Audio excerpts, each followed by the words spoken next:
Halo sobat semua, jumpa lagi dengan Denbagose Channel. Bagaimana kabar sobat semua? Sebelum kita mulai, Mimin mau info yang mau membaca novel sambil mendengarkan ceritanya, aktifkan subtitle yang udah disediakan. Ayo kita dengerin lanjutan ceritanya. Dr. Stranger, bab 388.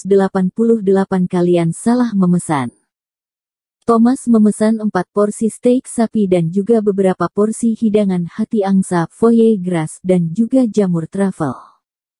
Dia lalu membagi steak sapi itu kepada Angelin, Clara, Karen, dan juga Sarah. Keempat wanita itu pun mulai menyantap steak tersebut. Orang-orang yang menatap mereka mulai menelan liur karena aroma steak sapi tersebut sangatlah harum. Semua orang sudah merasa lapar. Tetapi kenapa belum ada satu pun makanan dihidangkan di meja ini? Rahel mengerutkan keningnya. Suamiku, coba suruh mereka untuk mempercepat penghidangan makanan. Jackie menganggukkan kepalanya dan menjentikkan jarinya. Waiter. Pelayan tersebut menghampirinya dan kembali berkata dengan bahasa Perancis. Cepatlah hidangkan makanan kami, kata Jackie ditambah dengan gerakan tangannya. Dia merasa kalau itu merupakan salah satu cara komunikasi yang bisa dimengerti. Namun pelayan itu terlihat kebingungan, dia lalu mengerutkan keningnya dan membuka kedua tangannya. Pelayan tersebut terlihat tidak mengerti apa yang dimaksud oleh Jackie. Jackie seketika merasa marah. Ada apa dengan kalian? Kenapa kalian menghabiskan waktu yang begitu lama untuk menghidangkan makanan? Panggillah manajermu ke sini, kata Jackie dengan penuh amarah sambil memukul meja. Pelayan itu segera kembali dan memanggil seorang pria paruh baya untuk menghampiri mereka. Pria ini memiliki darah campuran, dia menguasai bahasa Perancis dan bahasa Mandarin dengan baik. Dia lalu menghampiri mereka sambil bertanya, "Tuan, ada yang bisa dibantu?" Akhirnya pelayanan kali ini menggunakan bahasa Mandarin. Jackie pun segera berkata, "Aku sudah memesan makanan ini dalam waktu yang lama, kenapa masih belum dihidangkan?" Mereka yang memesan lebih akhir malah duluan dihidangkan. Pelayan itu terbengong, "Tuan, menu yang kamu pesan sudah dihidangkan semua." "Apa? Sudah dihidangkan?" "Itu merupakan makanan yang mereka pesan. Aku tadinya memesan begitu banyak makanan, kenapa tidak ada satu pun makanan dihidangkan di atas meja ini?" Pelayan itu tersenyum, "Tuan, tadi kamu memesan 6 alunan piano dan semua lagu itu sudah selesai ditampilkan." Seketika, ekspresi semua orang berubah drastis. Alunan piano. Yang dipesan bukanlah makanan. Ini bukanlah lelucon kan? Semua orang sudah merasa lapar dan menunggu dalam waktu yang lama. Ternyata Jackie hanya memesan 6 alunan piano. Apakah dia mengira alunan musik itu bisa mengenyangkan perut? Semua orang kehabisan kata-kata. Jika memang dirinya tidak mengerti bahasa Perancis, kenapa dia tidak menggunakan pelayanan bahasa Mandarin? Untuk apa berpura-pura hebat seperti ini? Sungguhlah lucu. Jika mereka tahu hasilnya akan seperti ini, mereka pastilah sudah meminta bantuan kepada pacar Angelin sejak awal. Ekspresi wajah Jackie berubah menjadi pucat dan dia tidak menyangka hasilnya Agna seperti ini. Dia gagal untuk berpura-pura dan mempermalukan dirinya sendiri di depan umum. Siapa yang tahu kalau halaman pertama menu itu merupakan kumpulan lagu piano? Kalau begitu, berilah kami menu dengan bahasa Mandarin. Baiklah. Pelayan itu kembali dan membawakan sebuah menu dengan bahasa Mandarin untuknya. Mereka lalu memesan makanan yang mereka inginkan. Setelah beberapa saat berlalu, makanan yang mereka pesan pun dihidangkan. Suasana hati mereka membaik setelah menyantap makanan yang lezat itu. Tidak ada satupun orang yang mengungkit kembali hal canggung yang baru saja terjadi tadi.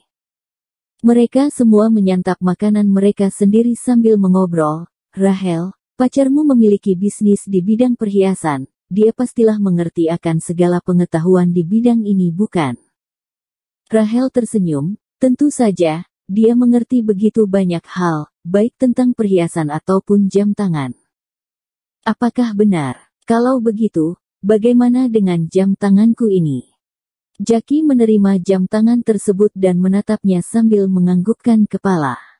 Ini adalah jam tangan asli, meskipun bukan merupakan merek terkenal, namun jam ini memiliki kualitas yang tinggi.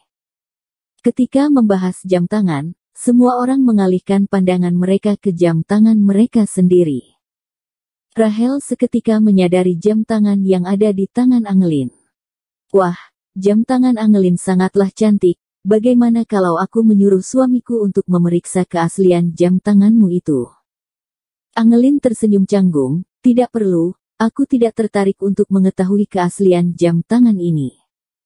Rahel tersenyum dingin, bagaimana bisa, jika orang lain memberimu jam tangan palsu, bukankah itu akan membuatmu merasa malu jika kamu memakainya kemanapun kamu pergi? Cepatlah lepaskan jam tanganmu untuk Dr. Stranger, Bab 389 Jam Tangan Palsu. Semua orang juga merasa penasaran akan keaslian jam tangan milik Angelin. Itu merupakan sebuah jam tangan yang cantik. Jika itu bukan jam tangan asli, mereka semua juga ingin membeli jam tangan yang sama. Angelin merasa malu, namun dia tetap melepaskan jam tangannya. Ini merupakan hadiah yang diberikan Thomas kepadanya dan jam ini juga pernah menolong nyawanya dari maut. Oleh karena itu, dia sangat menyukai jam tangan ini tanpa memperdulikan keaslian jam tangan tersebut. Tentu saja Thomas juga tidak mementingkan hal ini, karena jam tangan yang ia beli pastilah merupakan jam tangan asli. Setelah Angelin memberikan jam tangannya, Jackie langsung terbengong, dia kembali menatap jam tangan itu dan tertawa. Wah, merek jam tangan ini adalah Patek Philippe. Jika jam tangan ini asli, maka kamu adalah satu-satunya orang terkaya di antara kami semua. Bagaimana mungkin jam tangan semahal ini bisa dimiliki oleh Angelin? Jika didengar dari perkataan Rahel, Angelin adalah orang desa yang miskin. Miskinnya sungguh terlalu, bagaimana mungkin dia bisa membeli jam semahal ini? Terkhusus Thomas, dia lebih tidak mungkin membeli jam tangan ini untuk Angelin.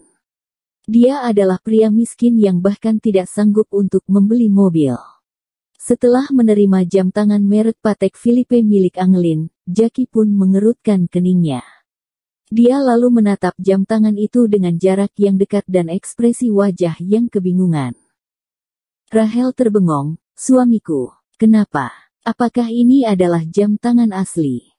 Jackie bekerja di bidang perhiasan dan dia juga memiliki sedikit pengetahuan tentang jam tangan bermerek. Tidak mungkin. Jika dilihat dari plat jam tangan tersebut, ini merupakan jam tangan asli. Namun jam tangan ini sangatlah mahal. Bagaimana mungkin mereka sanggup membeli jam tangan ini?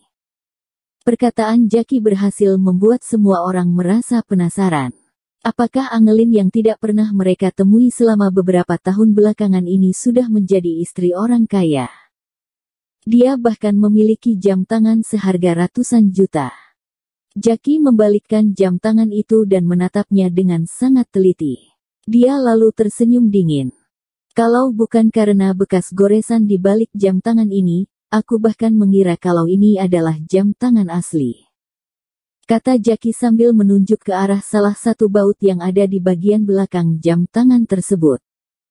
Baut ini pastilah akan disegel ketika selesai diproduksi, tujuannya agar orang lain tidak bisa mengganti bagian dalam jam tangan ini dengan sembarangan. Namun baut ini sudah pernah dilepas. Ini pertanda kalau jam ini sudah pernah dibongkar. Jam tangan Patek Philippe yang asli tidak mungkin dibongkar sembarangan. Meskipun jam tangan ini rusak dan dibuka untuk diperbaiki, baut pada jam tangan ini tetap akan disegel untuk kedua kalinya. Salah satu kemungkinan baut ini tidak disegel dengan baik adalah kamu sendiri yang membongkar jam tangan ini. Jam tangan ini adalah jam tangan palsu. Setelah mengatakan itu, Jackie melemparkan jam tangan tersebut. Angelin, siapa yang memberikan jam tangan ini padamu? Ketika Angelin hendak menjawab pertanyaan ini, Thomas langsung mengaku. Aku yang memberikan jam itu padanya. Seketika, Tatapan semua orang berubah dan mereka saling bertatapan tanpa berkata apapun. Suasana di meja makan itu terasa begitu canggung. Rahel pun kembali berpura-pura, "Hai ya, suamiku, kenapa kamu bersikap jujur seperti itu? Kamu harus tetap menghargai mereka. Mereka tidak mampu membeli mobil dan bagaimana mungkin mereka sanggup membeli jam tangan mahal seperti ini? Bukankah perkataanmu tadi akan membuat mereka merasa malu?" Jackie tersenyum dan mengangkat gelasnya. "Maaf atas kelalaianku, aku sudah terbiasa bersikap profesional dalam bekerja. Aku tidak bisa berbohong ketika aku menemukan barang palsu. Namun jam tanganmu itu memanglah jam palsu. Tetapi setidaknya bagian luar jam tangan itu merupakan spare part asli yang tidak lagi dibutuhkan orang lain. Ini sudah termasuk barang palsu yang sangat baik. Hai ya, aku mengatakan hal yang salah lagi, aku akan menghukum diriku dengan menghabiskan segelas alkohol ini." Bersambung. Terima kasih kepada kalian yang telah menonton video ini. Jangan lupa tekan tombol subscribe-nya dan nyalakan notifikasinya untuk mendapatkan video-video seru lainnya dari channel Denbagose.